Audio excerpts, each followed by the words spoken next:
Check out the bower plant we got here.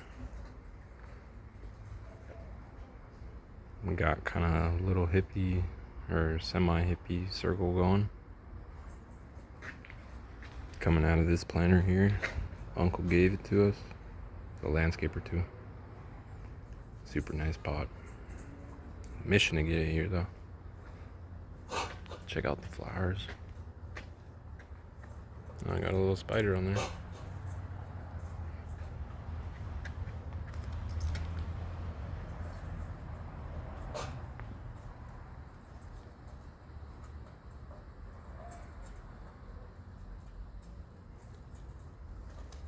It's under this huge oak tree, so it doesn't provide a lot of them. Well, maybe if I fertilized it more, but usually doesn't. But the ones it does are really nice.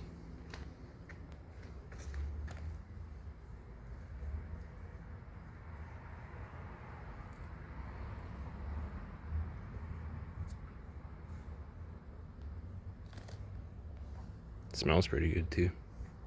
I was trying to get that spider off. Sticking on.